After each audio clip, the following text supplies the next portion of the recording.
पूज्य जिन धर्म प्रभाविका आर्यका 105 श्री सृष्टि भूषण माता जी की पावन प्रेरणा एवं आशीर्वाद से संचालित चतुर्विध संघ की सेवा में सदैव तत्पर सृष्टि मंगलम फाउंडेशन श्री सम्मेद शिखर जी।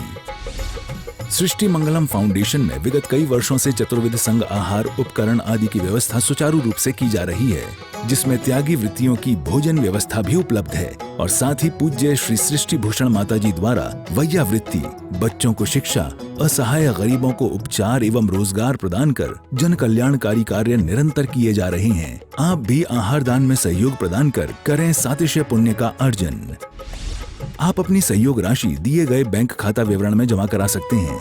सृष्टि मंगलम सेवा समिति, bank of Baroda, account number 011901000322429, IFSC BARB 0SHRIMA, Punjab national bank, account number 0212001011777277, IFSC PUNB 0021200।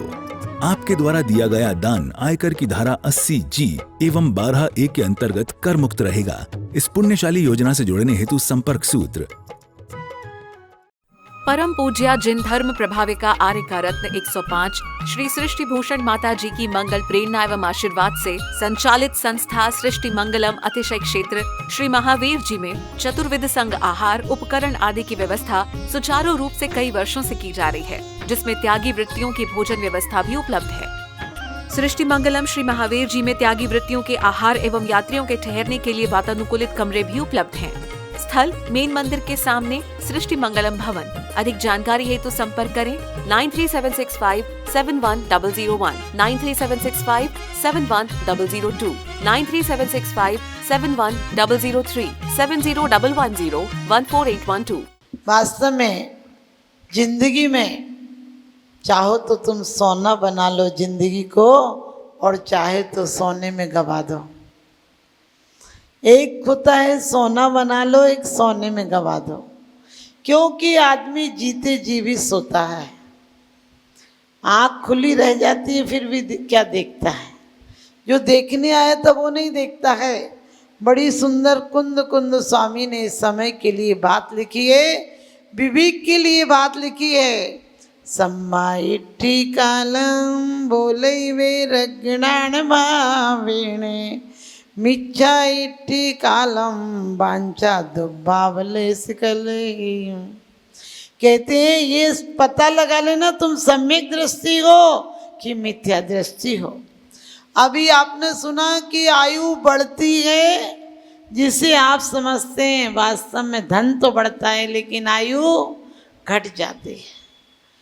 वर्षगांठों के भरोसे उम्र मेरी कट गई, जो भी लाया था भरोसे, जो भी लाया था भरोसे वो यहाँ पर छट गई। कि वास्तव में जो भरोसे से आया था मैं उम्र लेकर, आप क्या सोचते हैं 60 साल के हो गए, 50 साल के हो गए, 25 साल के हो गए, जितनी उम्र बढ़ गई उतनी आपकी जिंदगी मौत के नज़दीक पहुँच गए। आप कहते हो वर्षगांठ है, मौत कहती है मेरे ठाठ हैं, तेरी वर्षगांठ नहीं है। लोग कहते हैं समय काट रहे हैं, हमने कहा समय को तुम क्या काटोगे, समय तुम्हें रफ्तार से काटता है। तुम्हारी औकात इतनी है अखबार की तरह, तुम्हारी जिंदगी अखबार जैसी है। सुबह आता है तो अखबार चाय और नाश्ते की साथ पढ़ा जाता है, दिन में घड़ी करके रख दिया जाता है और शाम को रद्दी वाले को बेच दिया जाता है। फिर अखबार का क्या क्या किया जाता आप जानते हैं। कोई गंदगी पहुँच कर फेंक देता है, तो कोई जलेबी खाकर फेंक देता है, कोई पैरों के तले मसल देता है, तो कोई जूता साफ करके फेंक देता है। तुम्हारी जिंदगी की भी ऐसी कीमत है।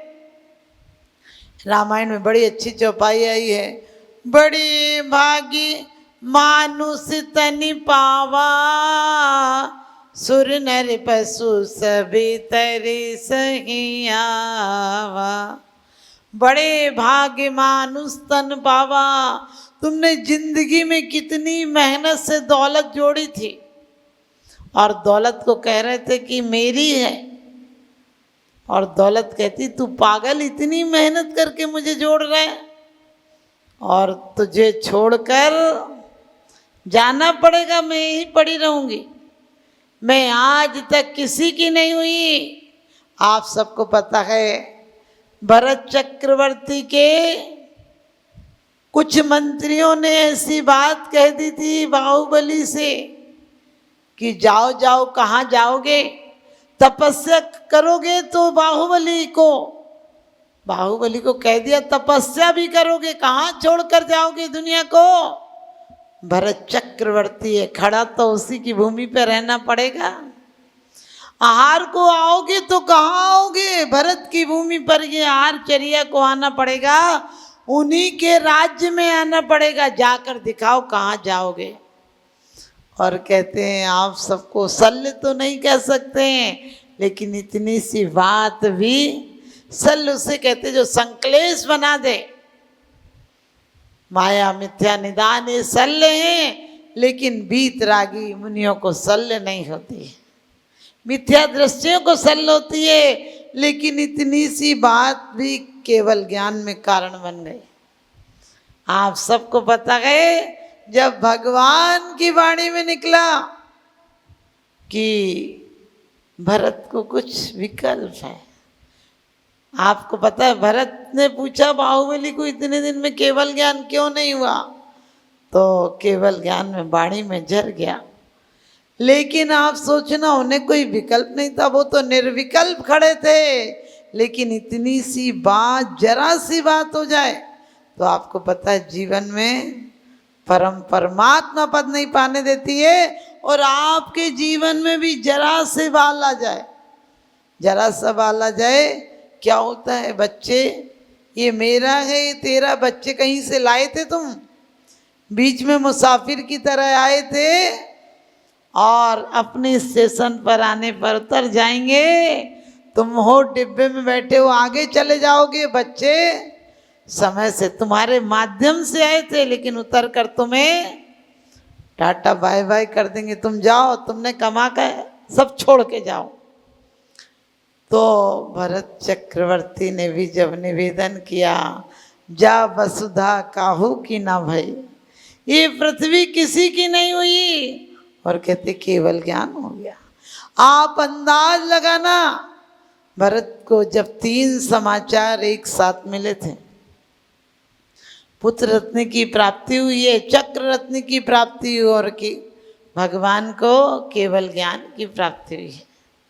आप सच बताना तो आपको यदि तीनों बातें एक साथ मिल जाएं कि माता जी के प्रवचन होना है और घर में 5 लाख का ग्राहक आया है, और दूसरी बात घर में बेटा पैदा हुआ, सच बताना तुम कहाँ जाओगे? तुम सबसे पहले कहाँ जाओगे? ये कह रही पैसा इकट्ठा करने जाएंगे, और ये लोग कह रहे बच्चा को देखने जाएंगे। हाँ, ध्यान रखना, तुम अर्थ पुरुषार्थ का समर्थन करने जाओगे, काम पुरुषार्थ का समर्पण करने जाओगे, समर्थन करने जाओगे, लेकिन वो भरत चक्रवर्ती जो विशिष्ट ज्ञानी थे, वो क्या धर्म पुरुषार्थ का समर्थन करने गए थे, क्योंकि धर्म करत संसार सुख, धर्म करत निर्वाण, और धर्म पंथ साधे बिना नर तिर्यंच समा। अब तुम अंदाज लगाओ कि तुम धर्मात्मा हो कि कर्मात्मा हो। मैं कहती हूँ कर्म भी अच्छे से कर लिए जाएं, कर्म भी सद्बुद्धि से कर लिए जाएं तो कर्म भी धर्म बन जाते हैं, क्योंकि विवेक होना चाहिए। लोग कहते हैं कि हम क्या करें माता जी, हमारे पास भक्ति नहीं है।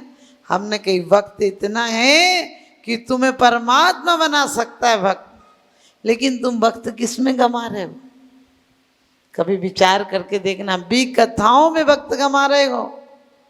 जिस चीज की मनाई की थी, स्त्री कथा, राज कथा, चोर कथा और भोजन कथा, इन 4 कथाओं के अलावा कुछ कथा होती है हमारे पास? कौन के घर क्या आया, कौन कैसी है, क्या है, हम इतना अनमोल समय इसमें गंवाते हैं। पहले तुम अपनी जबान गंदी करते हो, फिर अपने कान गंदे करते हो, रोज पढ़ते हो पर निंदा गाली चुगली जो मुंह पर आया, बमन किया फिर भी बमन करते हो। एक दिन उल्टी हो जाए तो डॉक्टर के पास दवाई लेने जाते हो, और यहाँ रोज उल्टियाँ कर रहे हो, उसके बाद भी तुम्हें समझ में नहीं आती है। क्या करते हो, किसी की निंदा चुगली बुराई पहले कानों के द्वारा अंदर डालते हो, फिर मुख के द्वारा बाहर निकालते हो। अरे वाणी की कदर करना तो तुम्हारी वाणी जिनवाणी बन जाएगी, क्योंकि एक होती है जिनवाणी, एक होती है मनवाणी और एक होती है जनवाणी। तुम यदि धर्मात्मा हो तो तुम्हारे हाथ में सुबह सुबह श्री जी की मूर्ति आ जाएगी हाथ में।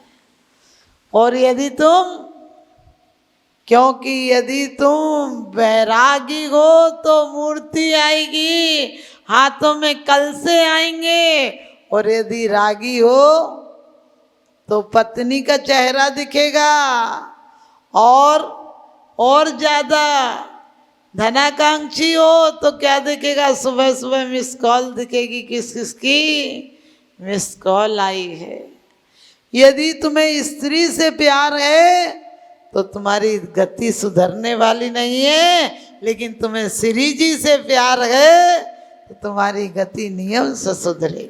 तो हमें ध्यान रखना है। मैं ये मना नहीं करती हूँ कि स्त्री के साथ मत रहो, स्त्री के साथ भी सिर्फ एक ये व्यवस्था हमारे भारत में है कि भारत की पत्नी को धर्म पत्नी कहा जाता है। एक नहीं दो दो कुल को तार देती है। बेटा से बेटी भली जो कुलवंती होए, नाम कमावे माई बाप को देसी बड़ाई हो। एक व्यक्ति से हमने कहा कि मंदिर आए करो, बोला नहीं नहीं माता जी मंदिर का टाइम नहीं मिलता, हमने तो इनका पल्लू पकड़ रखा है, ये धर्म करती हम तो इनका पल्लू पकड़ के चले जाएंगे ऊपर। हमने कहा लल्लू यहाँ पल्लू पकड़ने की कोई गुंजाइश नहीं है, जन्मे मरे अकेला चेतन सुख दुख का भोगी, और किसी का क्या एक दिन ये दे जुदा होगी। केली रोपा पारोली बागुदार बरनी राजेश राजेश कोटक, ये सब छोटे छोटे गांव हैं। 20 घर की समाज है, 10 घर की समाज थी और 10 चौके लगते थे। एक तो इतनी गरीब समाज थी कि मुझे तरस आता था। मैंने उनसे कहा कि आप मत लगाओ ना इतने चौके, 6 घर हैं 6 चौके लगाते हो, क्यों लगाते हो? तो क्योंकि मुझे पता था वो लोग साइकिल पर एल्युमिनियम के बर्तन रख के बेचते हैं, कोई चूड़ी रख कर बेचता है, और उस गांव में कौन लेता है चूड़ी, बिल्कुल देहात है, मैंने पुराने घर है, सिलेटों के पहाड़ है वहाँ बस, तो कुछ काम नहीं है लोगों पे ज़्यादा। तो मैंने यहाँ ठहरी तो मैंने कही तुम लोग मत लगाओ इतने चौके। तो कहने लगी, हमने कि आप लोगों के यहाँ इतना थोड़ी ना कुछ है। तो कितनी अच्छी बात उसने कही, मेरे दिल को छू गई। उसने कहा आप क्यों सोचती हो कि हम गरीब हैं? वो मेरी बातों से समझ गई। वो कहने लगी आप क्यों सोचती हो कि हम गरीब हैं? हमने कहा फिर भी भाभी लगता तो कहने लगी आप ऐसा क्या लेती हो, हम घर में भी तो खाते हैं, आप जैसे साधु तो कभी कभी हमारे गांव में आते हैं, वरना छोटे गांव में बड़े साधु कहाँ आते हैं। लेकिन तब मुझे लगा जब उन्होंने कहा कि हमने कभी विधान नहीं कराया आज तक, क्योंकि विधान कराएंगे तो 20,000 का खर्चा हो जाएगा, आप करा देंगे? हमने कि हम करा देंगे। कहने लगे हम लोग सिकरजी यात्रा पे गए थे एक बार, लेकिन आज तक विधान नहीं कराया। मैंने कि मैं विधान करा दूंगी, हमारे पास अभी तो नहीं तो परमानेंट म्यूजिक वाले पूरे रहते हैं। मैंने वहाँ विधान कराया, लेकिन वहाँ राजगढ़ किला बोलते हैं ना, वहाँ किला था। किले की जो कहना चाहिए रजवाड़े की बहुपुत्र वधू थी, वो आई और लोगों ने कहा माता जी हमने इन्हें पहली बार बाहर देखा है, क्योंकि अब तो गाड़ियां हो गई, पहले पालकी थी तो इनकी सास आधी पालकी में बैठ के ही घर किले के बाहर निकलती थी। और वास्तव में उस लेडीज की कम से कम 6 फुट से ज़्यादा होगी। वो राजघराने की राजपूतानी थी और बहुत सोना तो उनने बहुत पहन रखा था, लेकिन आप सोचिए उनको चेहरे के तो चेहरा, एक उंगली भी उनकी नहीं दिख रही थी। मैंने वो जैसे चुन्नी ओढ़ के आई और उनका लहंगा आंगा। बाद में उन्होंने हमसे बहुत निवेदन किया कि आपको हम कुछ भेंट करना चाहते हैं। हमने कि हमें कुछ भेंट नहीं चाहिए, आपके किले की तरफ से जो फर्श आदि भिजवा देना। फिर वैसे ही बात चली तो मैंने उनसे कहा कि आप इतने बड़े किले में आप रहती हैं? तो कहने लगी नहीं, मेरी 100 नौकरानी रहती हैं। तो हमने कि क्या करती हो 100 नौकरानी की? तो कहने लगी कि हमें 150 नौकरानी मिली थी दहेज में। 150 नौकरानी मिली थी दहेज में, लेकिन हमने 50 नौकरानी अपनी ननद को दहेज में दे दी। बोली 100 दी थी तो 50 अपने घर की दे दी, 50 अपने पीहर की दे दी। तो मुझे बड़ा ताज्जुब हुआ। हमने कि क्या करती हैं तुम्हारे यहाँ की इतनी सारी नौकरानियाँ? तो उसने जो बात कही वो दिल को छू गई। उसने कहा कि ऐसा नहीं है, हमारे यहाँ के जैसे 100 नौकर थे ना, तो बोली मेरी शादी के टाइम में 100 नौकरानी की हमारे यहाँ की नौकरों के साथ शादी हो गई। उन्हें हमारा खान पान रहन सहन सब कुछ पता है, तो हमें पीहर जैसी सुविधाएं यहाँ भी मिलती हैं। फिर मैंने कहा तुम तो अपनी बेटी को बाहर पढ़ा रही हो? कहने लगी नहीं, हम करेंगे अपने राजपूतों में ही शादी, और अभी भी हम उसके 50 नौकरानियाँ तो देंगे। आप सोचना हमारे यहाँ कितना बड़ा लॉजिक था। लेकिन आपको बता दो कि उस गांव में हमने विधान किया बहुत अच्छे से, क्योंकि कभी होता नहीं है। तो 25-30 गांव के लोग आए, और आप विचार कर सकते हैं ये जीने का तरीका है। उस गांव में एक खजूरी में भी विधान किया था। खजूरी में 10 घर थे और 10 चौके लगते थे, और फिर भी 10 घर के लोग 10 घर में, कोई भी घर में खाना नहीं खाता था। जब तक हम कोई 15-20 दिन रहे, 20 दिन के करीब रहे, तो उनका खाना एक जगह बनता था।